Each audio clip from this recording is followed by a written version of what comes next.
अब ये बताओ मेरे को कि कौन सा सेट ऑफ क्वांटम नंबर्स आपका करेक्ट है। n is equal to 4, l is equal to 3, m is equal to 4 and s is equal to plus half. फिर n इज इक्वल टू 4, इधर भी n इज इक्वल टू 4 है मेरे पास, और इधर मेरे पास क्या है, n इज इक्वल टू 4 है। यहाँ पर l is equal to 4, l is equal to 0, l is equal to 3, यहाँ पर m is equal to 2, m is equal to 0, m is equal to -3, s is equal to minus half, s is equal to minus half, और s is equal to plus half. इनमें से which set of quantum numbers is correct?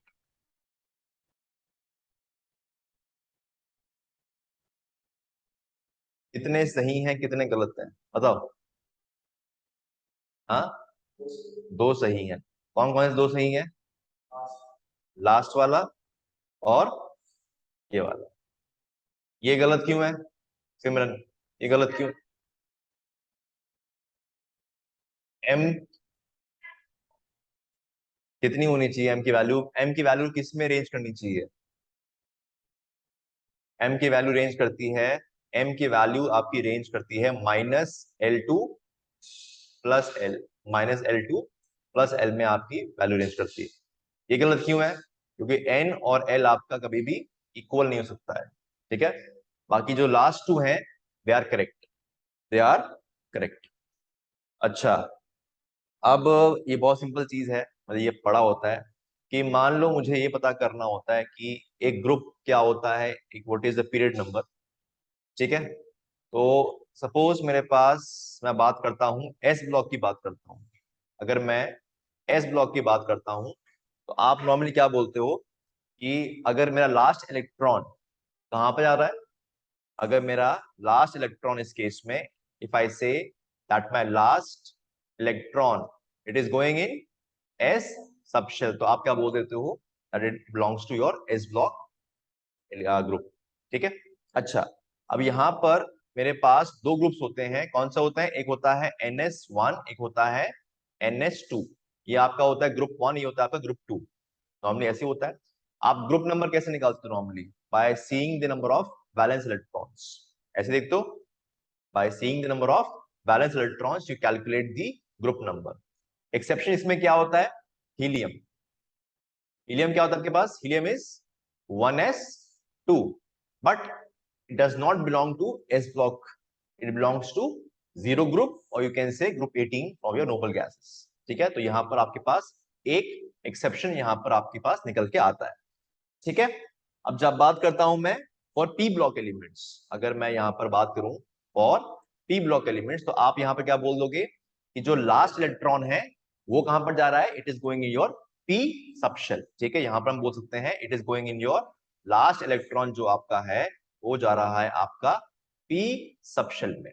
अच्छा, फिर जब मुझे निकालना है इसका ग्रुप नंबर, जब मुझे निकालना है इसमें ग्रुप नंबर निकालना होता है इस केस में, तो क्या करते हो आप? 12 plus number of electron in P subshell. 12 plus electron in your P subshell आप निकालते हो। सही है, पर कंफर्म करो कि 12 होता है कि 10 होता है।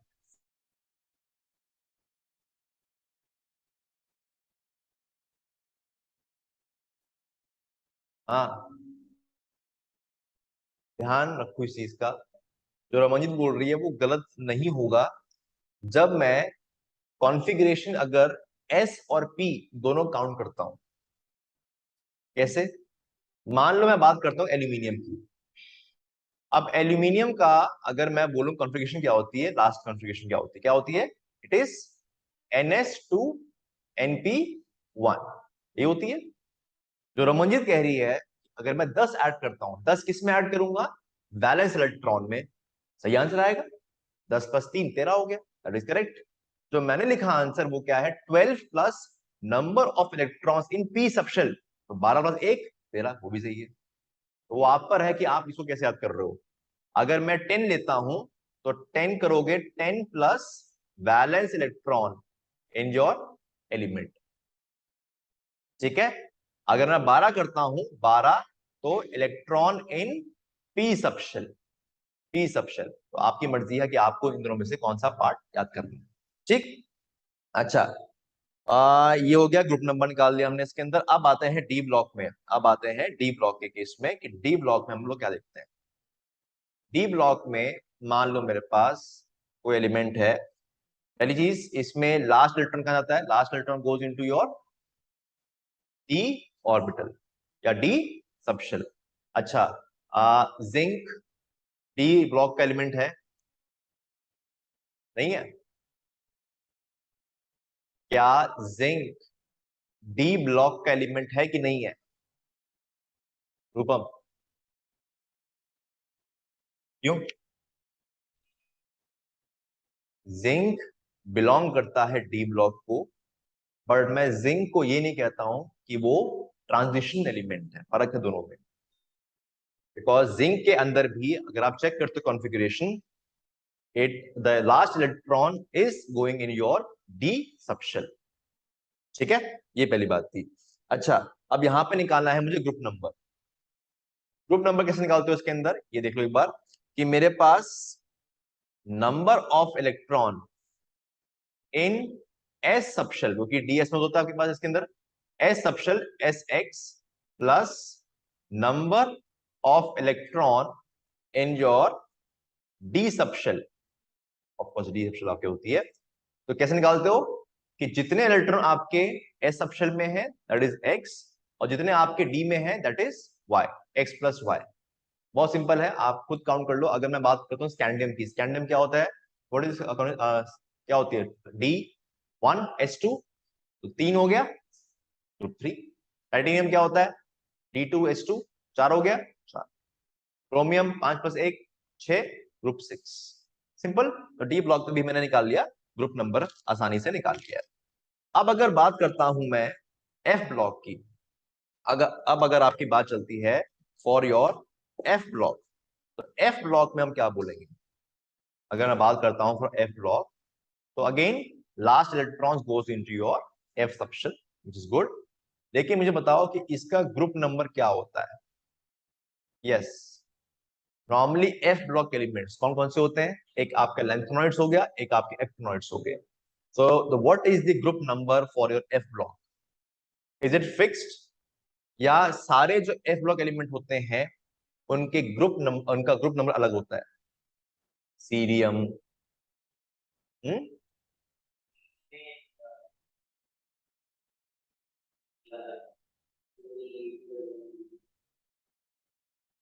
हाँ बोलो। हाँ, ऑनलाइन सुनो ध्यान से। एफ ब्लॉक एलिमेंट में क्या ग्रुप नंबर सेम होते हैं कि नहीं होते हैं? नहीं पता, कोई बात नहीं। हाँ बोलो, क्या नंबर होता है? 3। और F block element it is 3। अब क्या इसके पीछे लॉजिक होता है वो जरा देखते हैं। मेरे पास होता है scandium, ytterbium, lanthanum, titanium, zirconium और ऑफ्नियम। इनके बीच में लाई करते हैं आपके, दिख रहा है? इनके बीच में वो 14 लैंथेनॉइड्स आपकी लाई करते हैं। अब ये लाई कैसे करते हैं, ये सुनो ध्यान से। ये लैंथेनम है, ये हॉफनियम है। अब नॉर्मली हम लोग अज्यूम करते हैं कि वो ऐसे जा रहे हैं, बट आप इसको ऐसे मत करो इमेजिन, आप इसे करो कि वो स्ट्रेट जा रहे हैं। समझ रहा है? ये आपका ग्रुप 3 है, ये आपका ग्रुप 4 है। तो यहां पर जो गैप होता है वो यहां से शुरू होके, मतलब सपोज मैं लैंथेनम हूं तो लाइन मेरी यहां से शुरू हो रही है फॉर दी 14 एलिमेंट्स। इस तरफ ग्रुप 4 है, ये ग्रुप 3 है, ये ग्रुप 4 है। ठीक है, line starting for lanthanoids is starting from here. ठीक है, तो ऐसे जा रहे हैं। टेबल में आप कैसे पढ़ते हो उसको? आप ऐसे पढ़ते हो टेबल में अलग से, है ना? ऐसे जो पढ़ते हो टेबल में अलग से, वो नीचे बनाते हैं। लैंथेनॉइड्स और एक्टिनॉइड्स रहता है ना वो आपके टेबल में। आप इसको इमेजिन करो कि मैं अगर लैंथेनम हूं, यहाँ पर आपका ऑफ्नियम है, तो बीच, तो जो आपके 14 एलिमेंट्स हैं वो यहां से स्टार्ट हो रहे हैं, एक अलग सी लाइन बनती है, and hence they have the same group number that is group 3। They have same group number that is group 3। ये बात बिल्कुल आपको याद रहे।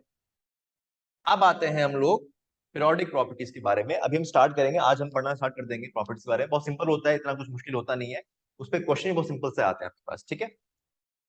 अब हम जब बात करते हैं पीरियोडिक प्रॉपर्टीज के बारे में, ठीक है, तो सबसे पहले हमें देखना है कि ये दो तरह से हम देखते हैं। They are of two different types. एक होता है at atomic level, at atomic level,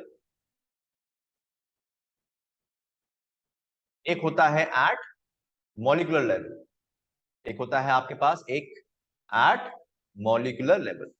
periodic properties हम डिसाइड करते हैं तो इसको हम दो हिस्सों में बांट देते हैं। वो प्रॉपर्टी जो हम नापते हैं, मेजर करते हैं एट एटॉमिक लेवल, वो प्रॉपर्टी जो हम मेजर करते हैं at your molecular level, at your molecular level. अगर बात करूं अबाउट एटॉमिक लेवल, तो हम इसमें कैसे नापते हैं, क्या कौन सी प्रॉपर्टीज होती है? आयनेशन एनर्जी होती है, ये होता है आपके पास, ये होता है आपके पास, ठीक है, और जेड इफेक्टिव होता है आपके पास। बताऊंगा क्या है इसका मतलब कैसे। जब भी आप डेफिनेशन पढ़ते हो, जब भी आप डेफिनेशन पढ़ते हो आयनेशन एनर्जी, तो क्या बोलते हैं definition? It is the amount of energy required to take out the outermost electron from a neutral gaseous isolated atom, which means we are talking about the atomic level property। जब बात करते हो आप molecular level के ऊपर, तब यहां पर हम क्या देखते हैं, जैसे कि आपका मेल्टिंग पॉइंट, आपका बॉइलिंग पॉइंट, आपका एटॉमिक रेडियस। अब ये ऐसा क्यों? मेल्टिंग बॉइलिंग पॉइंट एक एटम का निकालना पॉसिबल नहीं है। आप मेल्टिंग बॉइलिंग पॉइंट कब नापते हो? बल्क का नापते हो, जब बॉन्ड आपके ब्रेक होते हैं। अब एटम में कौन सा बॉन्ड ब्रेक होगा आपका? बॉन्ड ब्रेक होने के लिए आपके पास बॉन्ड होने भी तो चाहिए। अगर बॉन्ड ही नहीं है तो क्या ब्रेक कर रहे हो? हीट देके क्या ब्रेक करोगे? एटॉमिक रेडिया है, ये हमने डिस्कस किया है पहले कि जब भी आप एक सिंगल एटम की बात करते हो, एक सिंगल एटम का रेडिया नापना होता ही नहीं पॉसिबल। बाउंड्रीज फिक्स नहीं होती हैं आपकी, बहुत छोटा होता है एटम आपके पास। Hence it is very difficult to measure the atomic radii of one single atom. खत्म? अच्छा, अब इसके बाद जो अगला कंसेप्ट है वो है आपका जेड इफेक्टिव। क्या बोलते हैं इसको? Effective nuclear charge. Now effective nuclear charge से हम लोग क्या समझते हैं? बहुत सिंपल लैंग्वेज में अगर पूछा जाए कि what do you mean by effective nuclear charge, तो इट बेसिकली मींस कि न्यूक्लियस की नेट कैपेसिटी खींचने की आपके आउटरमोस्ट इलेक्ट्रॉन को। व्हेन आई से नेट कैपेसिटी, व्हिच मींस कुछ एक से ज्यादा फोर्सेस उस एटम में एग्जिस्ट करती होंगी।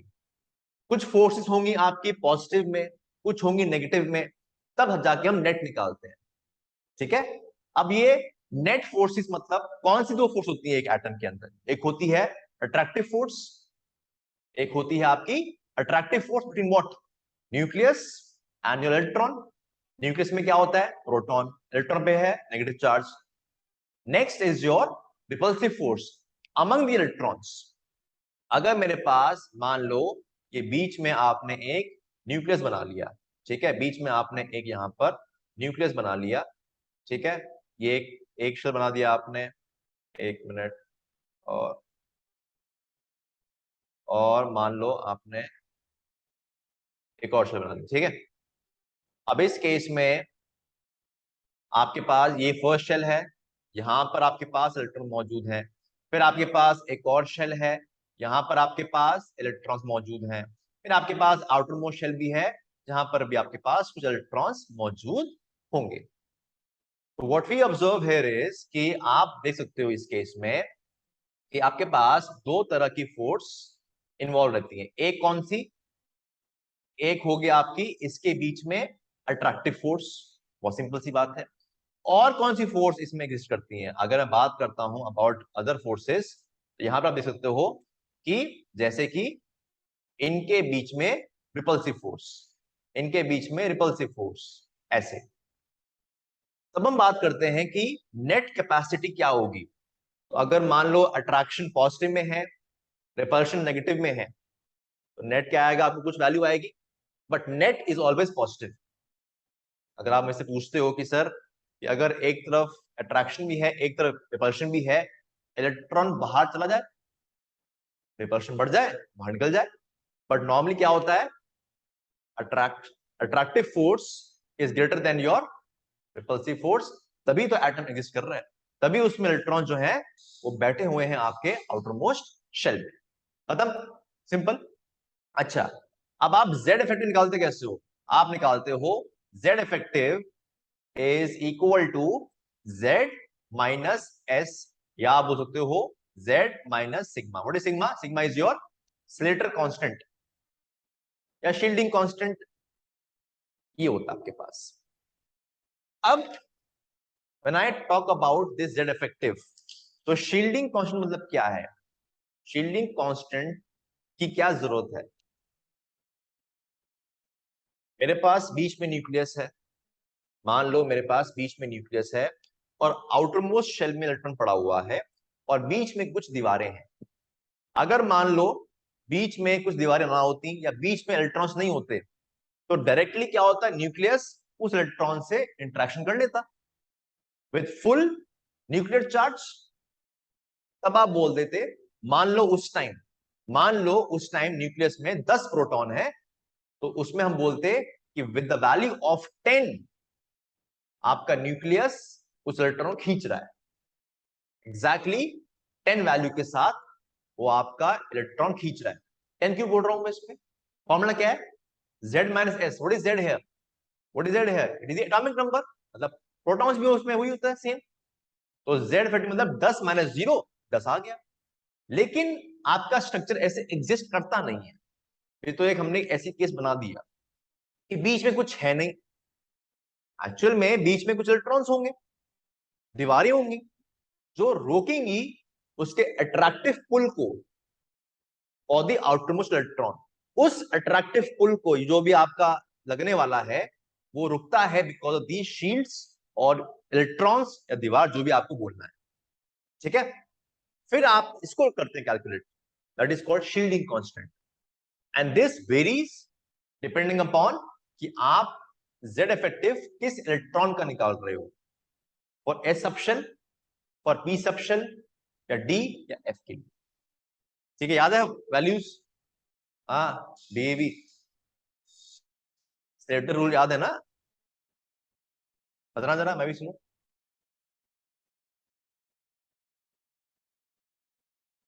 हाँ जरा मैं भी सुनूं, क्या है स्लेटर रूल, क्या होती है वैल्यूज, तुम्हें कराया नहीं वाला। अगर मेरे पास, सबसे पहले लिखो कॉन्फ़िगरेशन ऑफ जिंक, लिखो।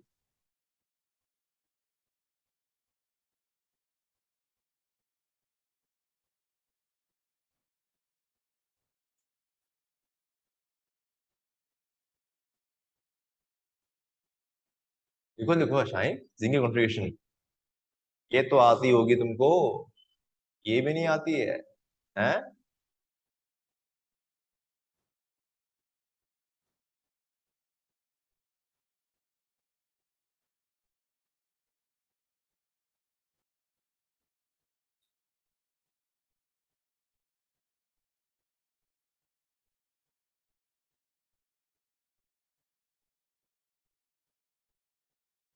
ओके,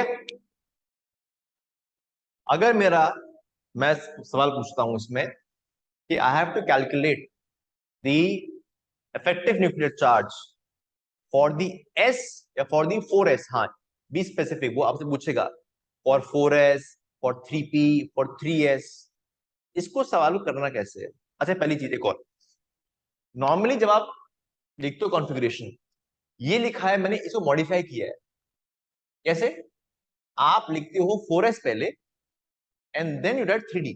ऑब्वियस सी बात है, क्यों करते हो ऐसा, 3d has n plus, you follow n plus l rule, 3d has 5 value, 4s has 4 value, तो आप लिखते पहले क्या हो, 4s and then 3d, but because the principal quantum number is greater, because 4 bit greater आएगा 3 से, तो वो शेल बाहर की होती है, 3d अंदर होता है, समझ आया क्या बोल रहा हूं मैं?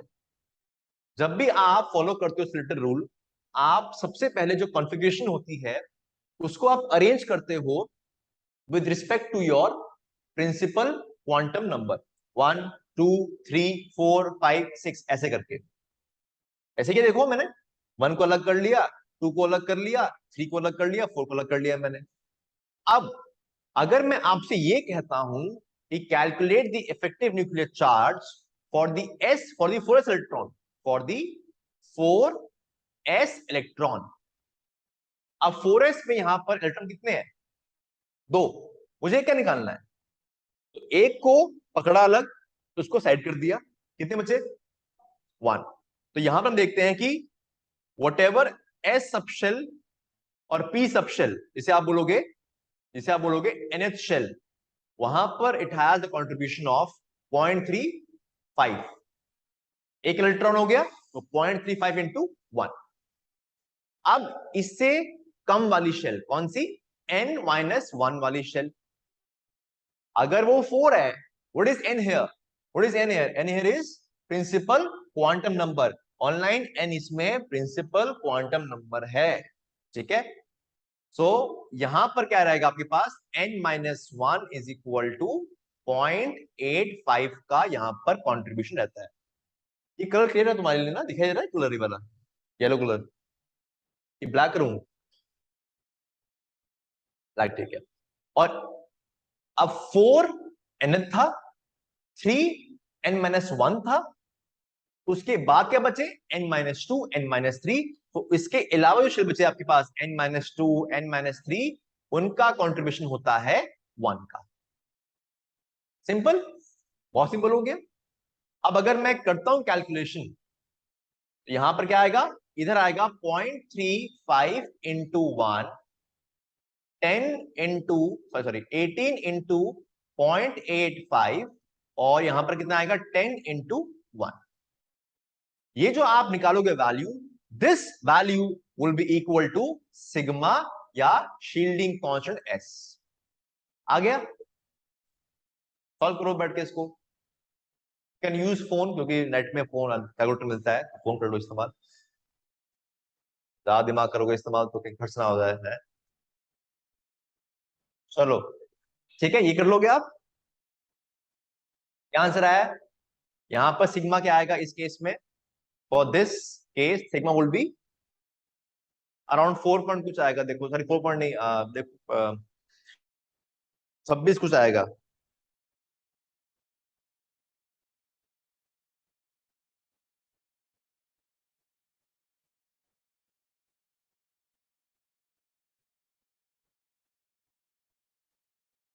क्या?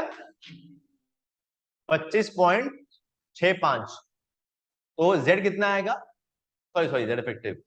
अगर मेरे पास सिग्मा आया 25.65, तो z इफेक्टिव कितना आएगा? z कितना है? 30 है। जिंक आपके पास 30 माइनस 25.65 कितना आ गया? 4.35। सिंपल। दिव्यांश ठीक है? मुस्कान, रमनजीत ठीक है? ऑनलाइन ठीक है। चलो नेक्स्ट है आपके पास डीएफ। अब वो आपसे पूछेगा कि calculate the Z effective for the 3D subshell. Please मैं बार बार मेंशन कर रहा हूं, वो डी नहीं बोलेगा, वो आपसे 3D ही बोलेगा, ठीक है? अब वो बोल रहा है 3D के लिए। अब खुद दिमाग लगाओ उसमें। यहां पे आपके पास 3D है, ठीक है? अब नॉर्मली अगर मैं इस केस को देखता हूं, 3D का कोई कनेक्शन नहीं विद 4s। इस केस में you can check that 3D does not have any connection with 4s। ऐसे भी 4s बाहर पड़ा हुआ है।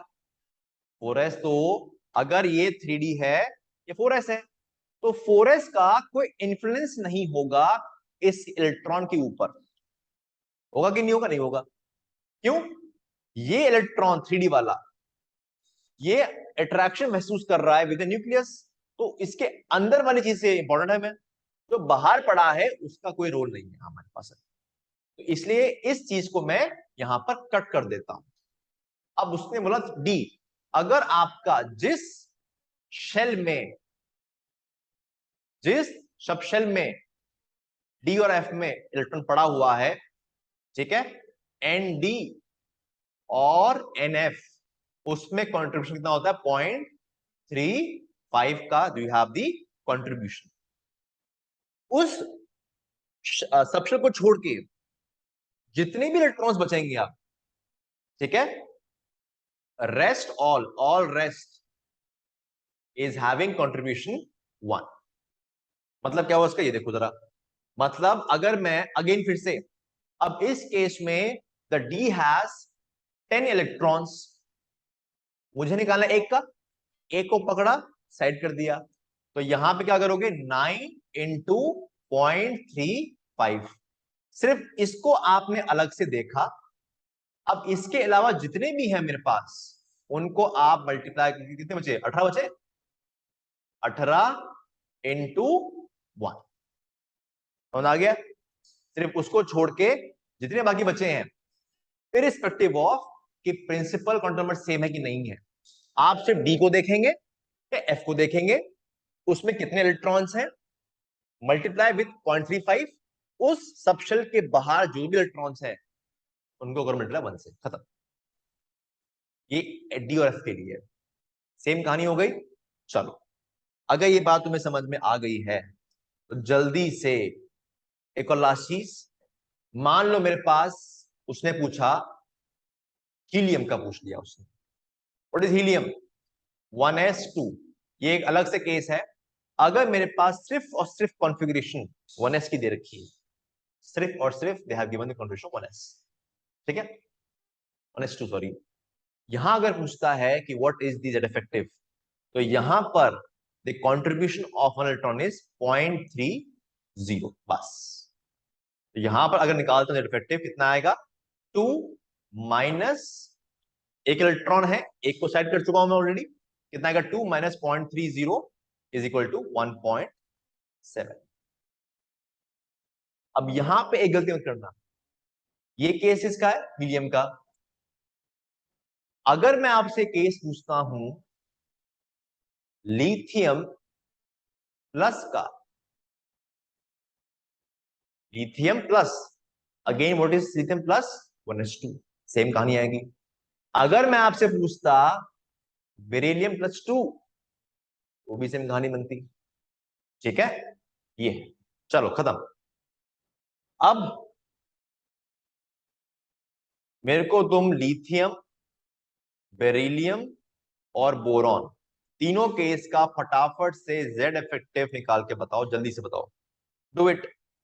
तीनों केस में what will be the value of Z effective, जल्दी से मुझे बताओ।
तो lithium, beryllium, boron, I have got all three values 1.3, 1.15, 2.6। यहां पे एक ट्रिक है कि अगर आपको सेकंड पीरियड, अगर आपको किसी भी सेकंड पीरियड का जेड इफेक्टिव निकालना है, तो you can use the formula Z effective is equal to 0.65 n plus 1। यहां पर n क्या होता है? Number of valence electron. Simple है, कैसे करोगे? ये बहुत सिंपल ट्रिक है। 0.65, लिथियम हैज 1 वैलेंस इलेक्ट्रॉन, तो 1 प्लस 1 2, 2 इंटू पॉइंट कितना होगा? 1.3 आ गया आंसर। बेरिलियम 2, 2 + 1 3, 3 × 0.5 1.5 हो गया। Boron 1s2, 2s2, 2p1, it has 3 valence electrons, 3 + 1 4. so this is very short. in case अगर आपको वो सवाल पूछता है एग्जाम में, यहां से नहीं पूछेगा। अब बोरॉन के बाद क्या आ गया आपके पास? You must have nitrogen, oxygen, fluorine. अगर आपसे पूछता है तो ये ट्रिक, छोटी सी ट्रिक है जिसको आप याद कर सकते हो। अगर बात करता हूं मैं स्कैंडियम, टाइटेनियम, वेनेडियम, अभी ट्रिक सुन लो, ये फिर तुम क्यों लंबा करोगे इतना, ठीक है। उसने पूछा है again, he will ask Z effective for 3D। 3D के लिए पूछेगा आपसे जेड इफेक्टिव, वो आपसे पूछने वाला है। फॉर्मूला क्या होता है उसका, लिखो 2.85 प्लस 0.15 n। यहां पर n क्या है? Electrons in D subshell, electrons in D subshell. अब कैलकुलेट करो स्कैंडियम, टाइटेनियम, वेनेडियम का। और ये जो आपका फॉर्मूला है ये फॉलो होता है only for 3D series, only for 3D series के लिए है। और इसमें भी हम लोग 2 एलिमेंट निकाल देंगे, कौन कौन से? Your copper and chromium, because they have exceptional configurations. बताओ स्कैंडियम का क्या होगा वैल्यू अब, ठीक है बताओ।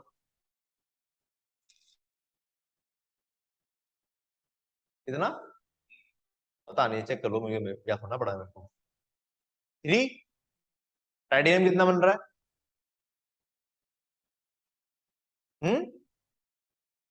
जेड इफेक्टिव रेटिंग कैसे आ सकता है?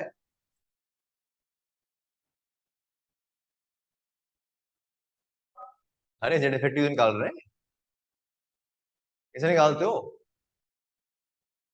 ये डायरेक्ट निकाल देना मैंने। This is not shielding constant, this is Z effective only.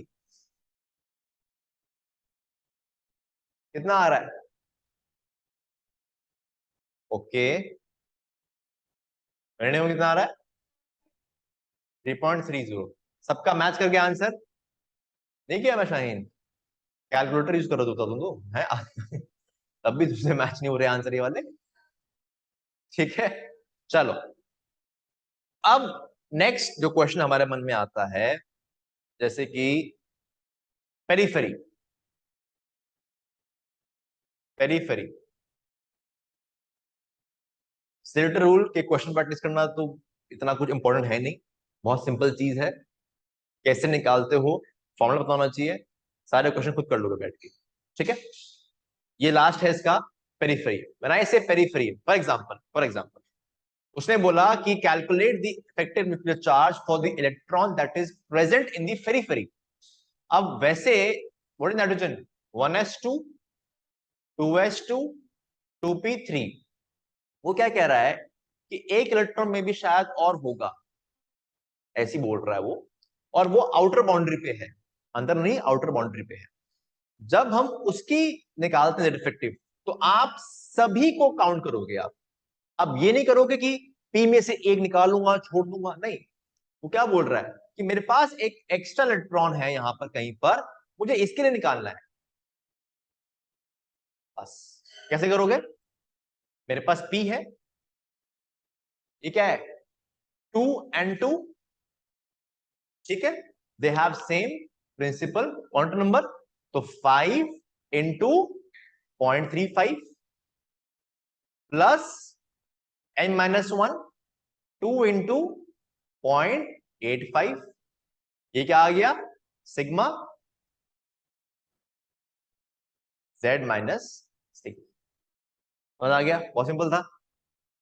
ये है पेरिफेरी, और ये आपका इस्तेमाल होता है ऑलरेड रॉको स्केल में, फॉर्मूला के बाद में कराऊंगा, उसमें आपका होता है इस्तेमाल। उस पर क्वेश्चन आया था अभी, नहीं बहुत पहले क्वेश्चन आया था, अभी तो नहीं आया। चलो, ये तुम्हारा खत्म होता है सिल्टर रूल, ठीक है। कोई दिक्कत की बात नहीं है। चलो, अगर दिक्कत की बात नहीं है तो फटाफट से करो। Copper, chromium, cobalt.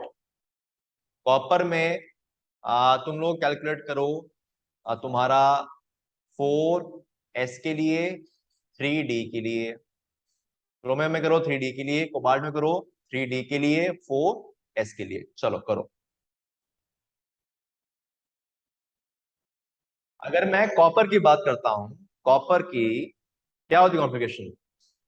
1s2, 2s2, 2p6, 3s2, 3p6, 3d10, 4s1, ये होता है।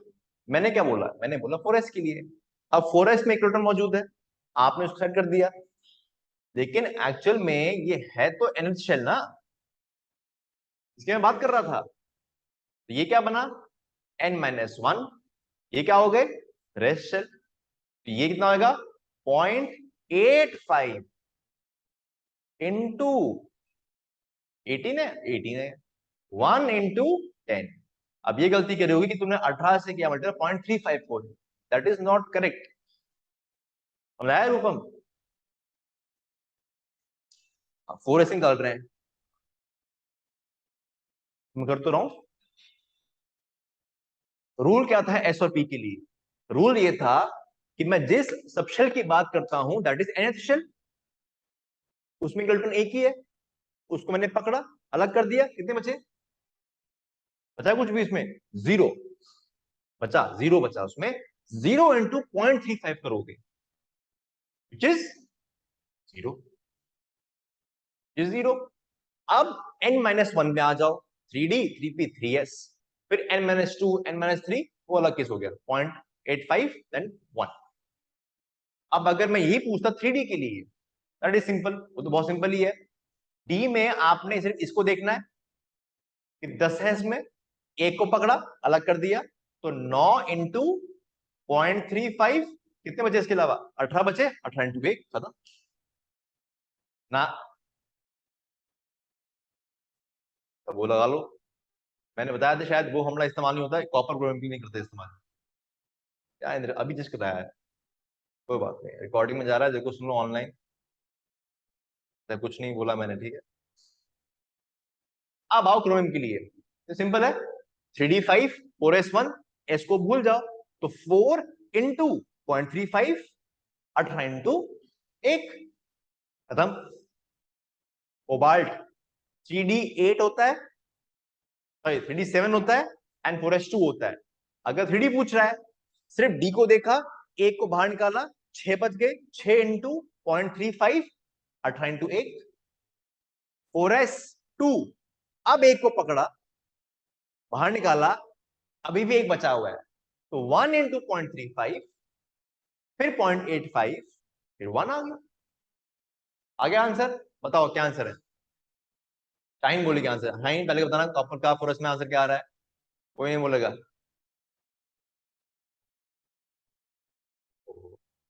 इसे बताओ, थ्री का बताओ।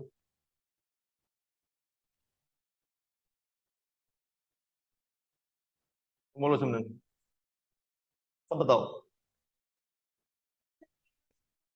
3.7, ओके ओके। हम्म। हाँ दिव्यांश, कौन सा आंसर तुम्हारा गलत निकला इसमें? सब गलत कर दिए?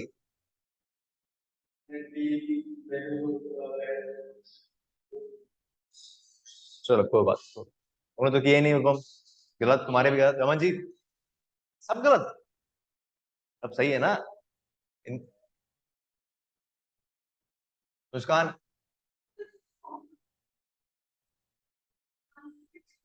क्योंकि कैलकुलेशन गलत होगी ना तुम्हारी।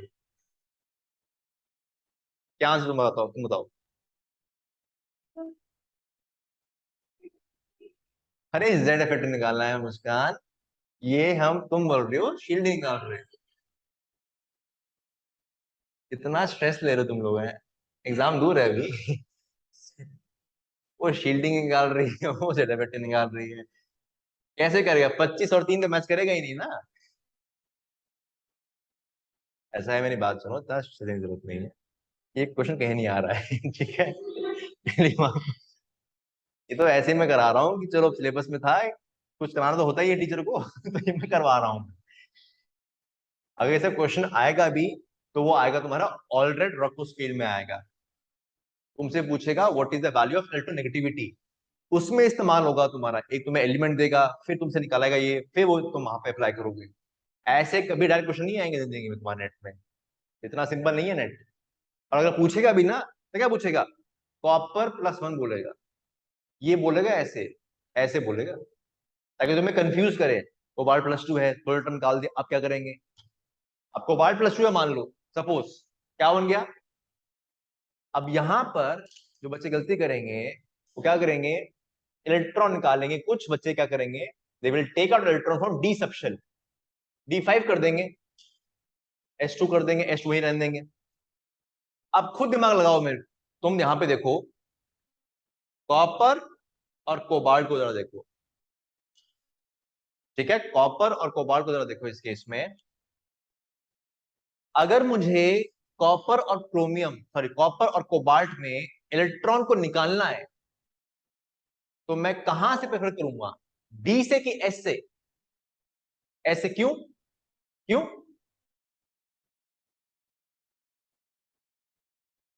कुछ भी बोल देते हो, सामने देखो। जेड इफेक्टिव का मतलब क्या है, net attracting capacity of the nucleus. अगर जेड इफेक्टिव ज्यादा है तो इलेक्ट्रॉन ज्यादा पुल महसूस कर रहा है, तो क्या उसका निकलना आसान की मुश्किल, मुश्किल। आप बताओ, क्योंकि 4s और 3d में देखा गया कि 4s का जेड इफेक्टिव कम है, निकलना इजी है। वहां पर देखो कम है 4s का, निकलना इजी है, इसलिए हम लोग इलेक्ट्रॉन 4s से निकालते हैं। ये एक कंसेप्ट है, इसकी एप्लीकेशन थी एक छोटी सी, ठीक है। लेकिन लेकिन भरते कहां पर है पहले, भरते कहां पर है पहले, भरते भी एस में है, निकालते भी एस में है। ये क्या बात बनी, ये क्या बात बन रही है, भरते भी पहले एस में हो, फिर निकाल भी आप एस से रहे हो, क्यों, क्यों। बिकॉज जब आप भर रहे हो इलेक्ट्रॉन तो रूल फॉलो होता है N+L। कल पढ़ा था ना, when we fill electron we follow N+L rule. इसलिए 4s पहले बढ़ते हो क्योंकि उसकी एनर्जी कम होती है एज कम्पेयर टू 3d। लेकिन जब निकालते हो तब आप Z इफेक्टिव को इस्तेमाल करते हो। एक्साइटेशन का केस अलग है, भरने का केस अलग है। भरने में N+L रूल, निकालने में Z इफेक्टिव। अब समझ आया, चलो, समझ आ जाना चाहिए था, क्योंकि इतना कुछ इंपॉर्टेंट है, बेसिक है, ठीक है, ऐसे नहीं बोलूंगा इंपॉर्टेंट नहीं है। अब हम पढ़ते हैं, एक मिनट रुक जाओ, बस एक मिनट रुक जाओ, आ गए। ये तुम्हारा क्या है,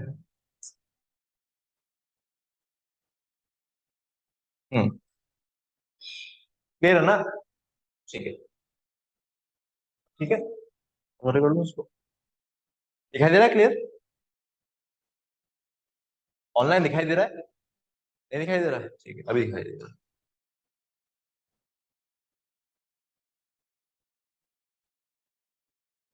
ओके, अब हम स्टार्ट कर रहे हैं आपका एटॉमिक रेडिया।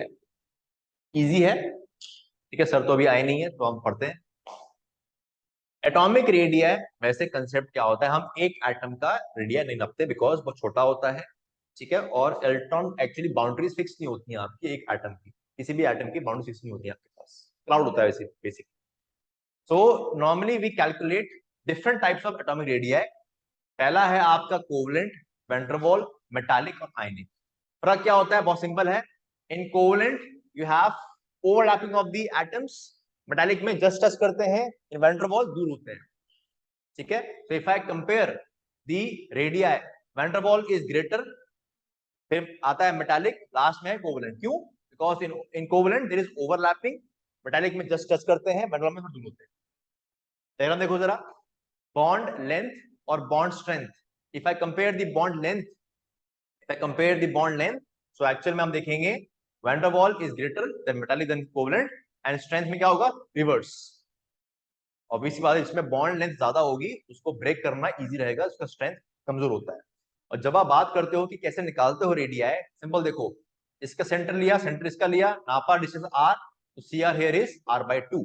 मेटालिक में देखो, अगेन सेंटर लिया दोनों का, डिवाइड किया bye 2, again for van der वाल आपके पास दो मॉलिक्यूल्स थे, उनमें एक एटम को पकड़ा, वहां पकड़ा, सेंटर लिया, नापा, r/2, as simple as that. Then you have ionic radii. कैसे बनते हैं आयंस, कोई बड़ी बात तो है नहीं। कैटायन एनायन क्या होता है बेसिकली, कोई बड़ी बात नहीं है। Normally the parent atom is greater then A+। क्यों? आपका एक पेरेंट एटम कैटायन से बड़ा क्यों होता है? बिकॉज कैटायन में एक इलेक्ट्रॉन निकल चुका होता है, तो कैटायन में क्या होता है, आपका Z इफेक्टिव जो होता है वो बढ़ जाता है because of the loss of electron. बहुत सिंपल चीज है। और इन एनायन, एनायन आपका बड़ा होता है आपके पेरेंट एटम से। क्यों? Because of electronic repulsions. ठीक है, आपने एक ऐड कर दिया और इसमें क्या होता है, Z इफेक्टिव क्या होता है आपका, कम हो जाता है एनायन में, जिसकी वजह से anion is bigger than your parent atom. Simple. फिर हम बात करते हैं आइसो इलेक्ट्रॉनिक स्पीसीज के बारे में, क्या होती हैं, which have same number of electrons in the species. Example देखो, एल्यूमिनियम +3, मैग्नीशियम +2, Na+10 है, उसमें भी नेक्स्ट चेक करो तो उसमें 10 इलेक्ट्रॉन है। लेकिन जब मुझे कंपेयर करना होता है आपका रेडियाई, तो among isoelectronic species, among isoelectronic species, greater the cationic radii, sorry greater the cationic charge among isoelectronic species, greater the cationic charge, उतना साइज छोटा। among isoelectronic species, greater the anionic charge, size उतना बड़ा। ठीक है, check कर लो यहां पर, ये आपके पास स्टेटमेंट है। एग्जांपल देखो यहां पर क्या लिखा है मैंने, यहाँ पर Na+, Mg+2, aluminium +3, N-3, O-2, F-। Simple है। फर्स्ट केस में आपका कैटायनिक चार्ज बढ़ रहा है तो साइज घट रहा है, दूसरे केस में आपका चार्ज बढ़ रहा है एनायनिक, तो साइज भी आपका बढ़ रहा है। क्यों? सिंपल है तो बहुत। जब मैं ये कहता हूं कि आपका कैटायनिक चार्ज बढ़ रहा है तो क्या हो रहा है, एक्चुअल में आपके इलेक्ट्रॉन्स निकल रहे हैं, which is creating more attractive pull towards the nucleus, तो आपका साइज श्रिंक कर जाता है। जब आपका एनायनिक चार्ज बढ़ रहा है तो क्या हो रहा है, there is more repulsion, Z effective आपका कम हो जाता है, creating a slightly bigger size. ठीक है मुस्कान, दिव्यांश, ठीक है। अब आते हैं टेबल में। ऑब्वियसली बात है, कोई बड़ी बात तो है नहीं कि डाउन द ग्रुप क्या होता है, आपका एटॉमिक रेडियस बढ़ता है, अलोंग द ग्रुप आपका छोटा होता है। डाउन द ग्रुप क्या होता है, शेल्स बढ़ते हैं, and in case of along the period आपका साइज घटता है because of the increase in the Z effective. अगर सवाल पूछूं कि डाउन द ग्रुप में Z इफेक्टिव क्या होता है, बढ़ता है घटता है? कम होगा ना, कि कम है। Z effective down the group बढ़ता है, डाउन द ग्रुप भी आपका Z इफेक्टिव बढ़ता है, एंड अलोंग द पीरियड भी Z इफेक्टिव आपका बढ़ता है। लेकिन डाउन द ग्रुप में नंबर ऑफ शेल्स का बढ़ना एक ज्यादा मेजर इफेक्ट है as compared to Z effective. क्यों बोल रहा हूं मैं, क्यों बोल रहा हूं? Z इफेक्टिव का बढ़ना मतलब आप क्या समझ रहे हो उस चीज से? अगर मैं अलोंग द पीरियड जा रहा हूं, उसमें भी आपके प्रोटॉन्स बढ़ रहे हैं, उसमें भी आपके इलेक्ट्रॉन्स बढ़ रहे हैं, कोई डाउट बात तो है नहीं उसमें, ऐसा हो रहा है।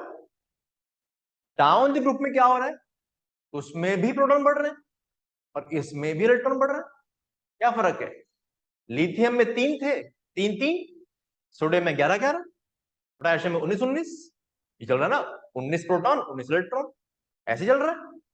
अलोंग द पीरियड जाओ तब भी तुम्हारा क्या हो रहा है, प्रोटॉन इलेक्ट्रॉन बढ़ रहे हैं। लेकिन क्यों मैं along the period में I am taking Z effective as the major effect for size, और क्यों down the group में I am taking number of shells increase as a major effect? क्यों? along the period में हो क्या रहा है कि नो डाउट आपका प्रोटॉन और इलेक्ट्रॉन्स दोनों बढ़ रहे हैं, लेकिन शेल सेम रह रही है, जगह उतनी ही है, जगह उतनी ही है उसमें, और उसी में आप भरे जा रहे हो, उसी में आप भरे जा रहे हो। डाउन द ग्रुप में क्या हो रहा है, नो डाउट कि इलेक्ट्रॉन प्रोटॉन बढ़ रहे हैं, लेकिन जगह एक्सपैंड हो रही है। कैसे? शेल बढ़ रहे हैं, 1 2 3 4 ऐसे। समझ आ गया? तो दोनों ही केस में क्या होता है, ये बात याद रखना हमेशा, in both the cases Z effective increases. तो ये पढ़ाओ बच्चों को 10th 11वीं क्लास में, ये बताना उनको बात, ठीक है। अब आते हैं एस ब्लॉक एलिमेंट में। यहां पर आप देखोगे along the period I know size आपका बढ़ता है, डाउन द ग्रुप आपका size, sorry along the period size घटता है, डाउन द ग्रुप साइज बढ़ता है। अगर मैं बात if I compare S block elements that is group 1 group 2, साफ ही दिख रहा है मेरा, कोई सिंपल ट्रेंड है, कोई बड़ी बात तो है नहीं। लेकिन सवाल आपको यहां से नहीं आएगा, सवाल आएगा, पहला सवाल जो आपका आएगा कि अगर मैं पूछता हूं कि लिथियम प्लस और मैग्नीशियम प्लस 2 में किसका साइज बड़ा होता है, आप क्या जवाब दोगे? आप बोल दोगे मैग्नीशियम प्लस 2 बोल दोगे आप, तो है ना। वैसा फर्स्ट आंसर क्या होगा हमारा कि sir magnesium plus 2 is bigger in size, but actual में लिथियम प्लस बड़ा होता है आपका मैग्नीशियम प्लस 2 से। ठीक है, ये बात याद रहे। अच्छा, और लेकिन अगर मैं कंपेयर करता हूं मैग्नीशियम लिथियम को, अब ये मत बोल देना कि सर क्या कॉमेडी कर रहे हो आप, लिथियम प्लस में बड़ा है, वहां छोटा हो गया। फर्क है ना, एक में इलेक्ट्रॉन मैंने घटा दिए बढ़ा दिए, एक में मैंने कुछ रखा नहीं है, सिंपल रखा हुआ है। इसमें आपके पास 2 शेल है, इसमें 3 शेल है। कैल्शियम और सोडियम, कैल्शियम और सोडियम ये बड़ा हो गया, लेकिन पोटेशियम और स्ट्रोंशियम, इसमें पोटेशियम आपका बड़ा है स्ट्रोंशियम से, और आपका बेरियम और रुबिडियम में, रुबिडियम आपका बड़ा है बेरियम से। तो अगर आपसे सवाल पूछेगा तो वो नेट में यहां से पूछेगा, यहां से, वो नहीं पूछ रहा आपसे कि ये साइज इनमें क्या, ऑब्वियसली बात है वो क्यों पूछेगा आपसे, आपसे वो सवाल पूछेगा which is different, which is a different trend. P block element में आ जाओ, ऐसे इसमें कोई दिक्कत की बात नहीं होती है, ठीक है, बहुत सिंपल होता है। As you move along the period आपका साइज घटता है, as you move along the period आपका साइज नॉर्मली घट रहा है, डाउन द ग्रुप बढ़ता है no doubt, but we see that वैसे बहुत बुक्स में देयर इज एनॉमली, कुछ बुक्स में एल्यूमिनियम और गैलियम का साइज सेम दे रखा है, कुछ बुक्स में size of aluminium is greater than gallium, ये हम पढ़ते हैं, ठीक है। तो मेरे हिसाब से अभी के लिए just consider that aluminium is slightly greater than gallium, ज्यादा बड़ा नहीं होता है, it is hardly difference of 1 और 2 पिकोमीटर मैक्स टू मैक्स, ठीक है। नॉर्मल ट्रेंड क्या होता है कि as we go down the group आपका जो साइज है वो बढ़ता है, but in this case aluminium is slightly greater than your gallium. बाकी सिंपल ट्रेंड है, टिन और एंटीमनी थोड़े बराबर होते हैं साइज में, ठीक है। बाकी वहां से क्वेश्चन पूछेगा नहीं आपसे, क्योंकि इतना डीप में यू कैन नॉट गो। ये देखो आ गया ना, लिथियम प्लस बड़ा होता है आपका मैग्नीशियम प्लस 2 से, और if I compare the anions, ये दिस ट्रेंड इज इंपॉर्टेंट, ये सब ट्रेंड आपके इंपॉर्टेंट है, ठीक है, ये आपके ट्रेंड इंपॉर्टेंट है। F negative, Cl negative, Br negative, S negative, I negative, ठीक है। यहां पर जो सबसे इंपॉर्टेंट चीज है वो क्या है, वो है एच नेगेटिव। ये तो आपको मालूम ही है, ऑब्वियस सी बात है, इन हैलाइड्स में एफ ऊपर आता है, फिर सीएल आता है, फिर बीआर आता है, फिर आई आता है, ऐसे तो होता है, वो तो बढ़ता ही बढ़ता है। लेकिन एच नेगेटिव जो होता है वो आपका B R C L F से बड़ा होता है, ये बात याद रहे, ये ट्रेंड आपको बहुत इंपॉर्टेंट है, ये तो मैंने तुम्हें कराई दिया है। और ये शायद मैंने गलत लिखा हुआ है इस केस में, गलत लिखा है सही लिखा है, चलिए बताओ क्या ये सही गलत है? सही बुक में लिखा हुआ है ना। क्यों हीलियम बड़ा है हाइड्रोजन से? हाँ रूपम, पढ़ाया नहीं तो वहां पे उनको, क्या बात कर रहे हो दिव्यांश। नोबल गैसेस में हीलियम है, नियॉन है, आर्गन है। आप जब बात करते हो एस ब्लॉक की, तो आप बात करते हो सिंपल रेडियाई की, सिंपल रेडिया बात करते हो। पी ब्लॉक की again you might have some radii like covalent radii और मेटालिक रेडिया। जब आप नोबल गैस की बात करते हो, सिर्फ और सिर्फ जब आप नोबल गैस की बात करते हो तो उनमें कौन सी फोर्स करती है exist? Van der Waals force, which means they have which radii? Van der Waals radii. So एक रिस्पेक्टिव पीरियड में, ये बात याद रहे, जो आप ट्रेंड फॉलो करते हो ना रेडियाई का, कि सर अलोंग द पीरियड घटता है, आप रुक जाओगे 17 तक। जो ट्रेंड है आपका वो आपको रुक जाएगा 17 तक। Which trend? That atomic radii along the period decreases. वो 17 तक रुक जाएगा, वो 18 में फॉलो नहीं होता। एक रिस्पेक्टिव पीरियड में आपका नोबल गैस बड़ा होता है साइज में हमेशा। मतलब अगर मैं कंपेयर करता हूं एच और हीलियम में, हीलियम का साइज इसलिए बड़ा है because of the van der Waals radii, and van der Waals radii is always the greater radii. Neon आपका सोडियम से, सोडियम लिथियम आएगा ना, नियॉन आपके लिथियम से हमेशा बड़ा होगा because of van der Waals radii. Argon sodium से हमेशा बड़ा होगा because of van der Waals radii. ये बात बताई नहीं हो किसने, आज सुबह बता दी। डी ब्लॉक, इसे क्वेश्चन आपका आ रखा है। पहली चीज, आप अगर इस चीज को ध्यान से देखोगे, जो आपका टेबल है इसमें टाइटेनियम से लेकर देखो आपका जो कॉपर तक है, या जिंक भी है आपका, मान के चलो, आप क्या देख रहे हो? आपके सामने सीरीज कैसी है? 3D सीरीज है, 4D है, 5D है, स्कैंडियम 3D, 4D, 5D आपके पास दिखाई दे रही है।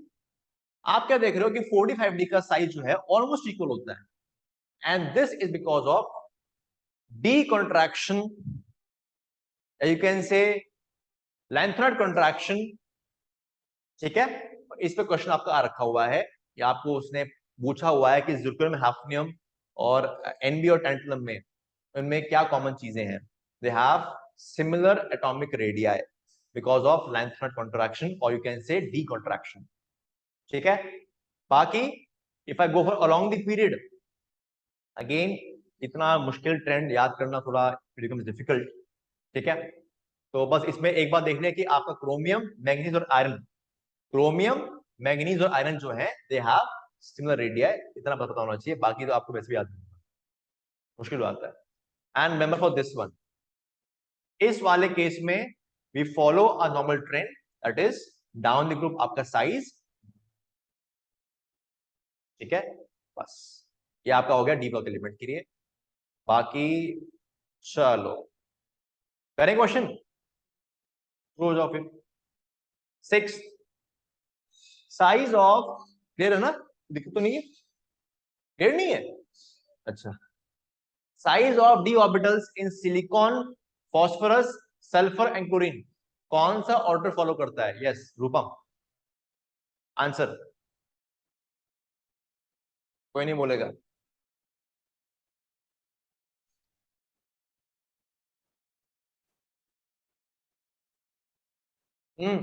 रूपम, दिव्यांश, क्या आंसर है इसका?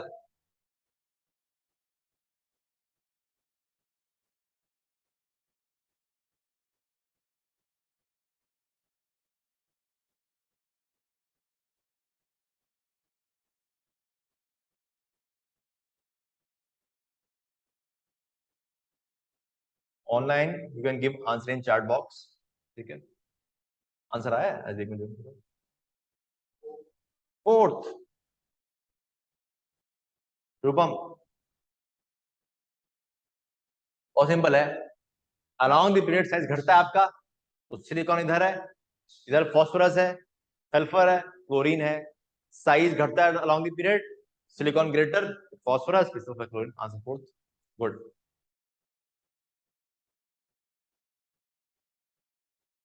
10,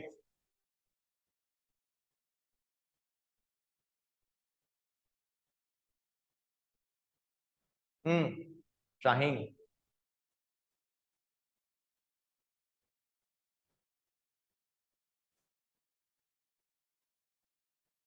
बोलो सिमरन।